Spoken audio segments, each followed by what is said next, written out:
नमस्कार, वर्षाच kitchen and ब्लॉगमध्ये आपले स्वागत आहे. आज आपण काय पाहणार आहोत, आपल्या घरामध्ये लपलेली असे आयुर्वेदिक औषधं किचनमध्ये ते आपण रोजच्या वापरत असतो आणि तेच मी त्याविषयी माहिती सांगणार आहे. तर पहा माझ्या व्हिडिओमध्ये मी काय सांगितलेलं आहे. हे मसाल्याचे पदार्थ कुठल्या आजारावर चालतात ते मी सांगितलेले आहे. तसे तुम्ही वापरा मसाल्याचे पदार्थ. आपल्या किचनमध्येच आयुर्वेदिक औषधं लपलेले असतात, पण आपल्याला त्याची किंमत कळत नाही.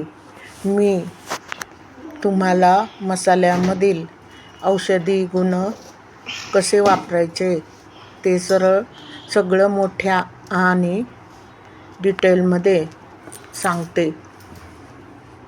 हळद.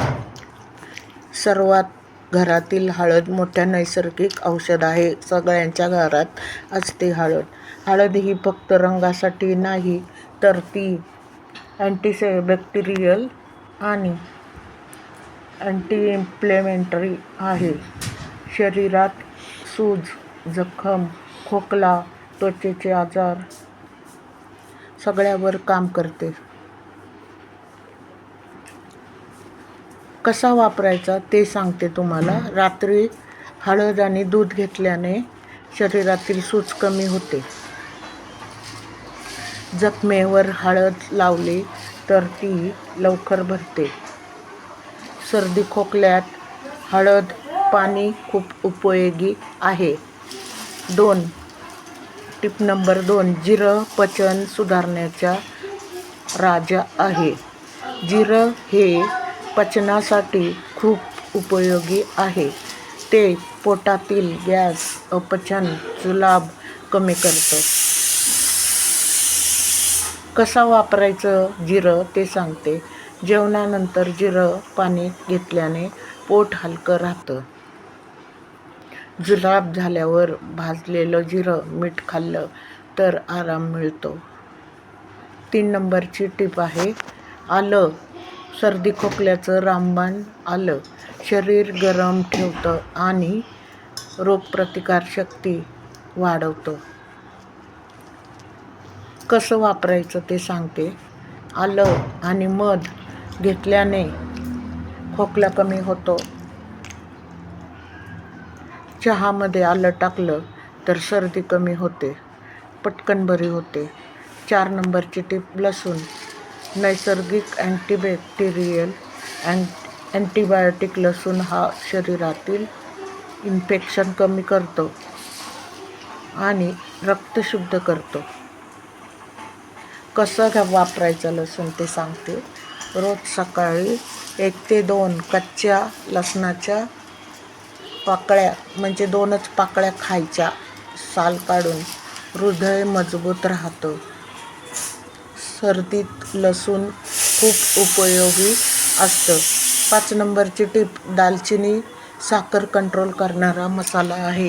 म्हणजे डायबिटीस एकदम कमी होतो. रोज सगळ्याची दालचिनी रक्तातील साखर कमी ठेवायला मदत करते. कशी घ्यायची ते कशी वापरायची ते सांगते. चहामध्ये दालचिनी टाकून प्यायचं चहा. रोज थोडी थोडी दालचिनी वापरायची आणि रोज थोडी दालचिनी तोंडात चघळली तर डायबिटीस कंट्रोल होतो. 6 नंबरची टीप आहे लवंग. दातदुखीचा त्वरित उपाय. तुमचं जर दात दुखत असेल तिथे लवंग ठेवायचं. लवंगामध्ये नैसर्गिक पेनकिलर गुण असतात. तुम्ही दुखणाऱ्या दाढेवर जर लवंग ठेवली किंवा चघळली, त्याच्याने सगळे दाढेतले जंतू मरतात, कीड मरते आणि दात दुखायचं थांबते. तर लवंग लगेच ठेवली की ती लगेच आराम पडतो आणि तेलही खूप उपयोगी असतं लवंगाचं तेल. 7 नंबर काळी मिरी. रोगप्रतिकारक शक्ती वाढवते आणि काळी मिरी शरीर गरम ठेवते आणि सर्दीपासून आराम मिळतो आणि सर्दीपासून वाचवते. कसं घ्यायचं ते सांगते. कसं वापरायचं ते. सूप किंवा चहामध्ये टाकून घ्या. हळद, काळी मिरी मिक्स करायचं, म्हणजे ते जबरदस्त औषध म्हणून होतं. 8 नंबर मेथी.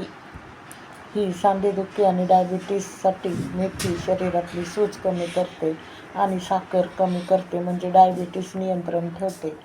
तर कसं घ्यायचं ते,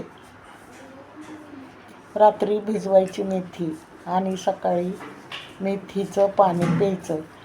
भिजवलेल्या मेथ्या असतात त्या चावून खायच्या. 9 नंबरची टीप, हिंग पोटदुखीचा झटपट उपाय होतो. हिंग पोटातील गॅस आणि दुखणे कमी करते. खूप उपयोगी आहे हिंग. ते कसं वापरायचं ते सांगते. पोट जर दुखत असेल तर हिंग पाण्यात घेऊन पिऊन टाकायचं, म्हणजे पोट दुखायचं थांबतं. लहान मुलांना हिंग आणि गूळ द्यायचं, त्याची गोळी करून पोरांना खायला द्यायची आणि पोटावरती लावायचं हिंग, म्हणजे पोट दुखायचं थांबतं. 10 नंबर, मोहरी सर्दी आणि वेदना कमी करणारी. मोहरी शरीर गरम ठेवते आणि वेदना कमी करते. मोहरीचं तेल पण वापरतात. कसं वापरायचं? मोहरी तेलाने मालिश केल्याने दुखणं कमी होतं. सर्दीत उपयोगी. मोठी गोष्ट महत्त्वाची, आपल्या घरातच 100% नैसर्गिक औषधं आहे, पण आपण लगेच बाहेरची औषधं घेतो. हे मसाले रोजच्या वापरामध्ये आहेत, त्यामुळे साईड इफेक्ट कमी आणि फायदा जास्त.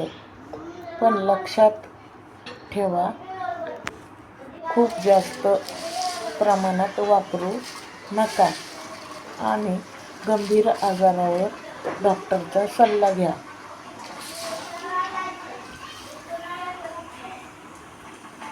तुमच्या किचनमध्ये 10 औषधं लपलेली आहेत. डॉक्टरांकडे जाण्याआधी हे मसाले वापरून पहा. ही माहिती 100% लोकांना किंवा 90% लोकांना माहिती नाही. म्हणून हे मी जे सांगितलेल्या टिप्स आहे, तुम्ही काहीही दुखायला लागलं तर लगेच वापरा, डॉक्टरकडे जाऊ नका.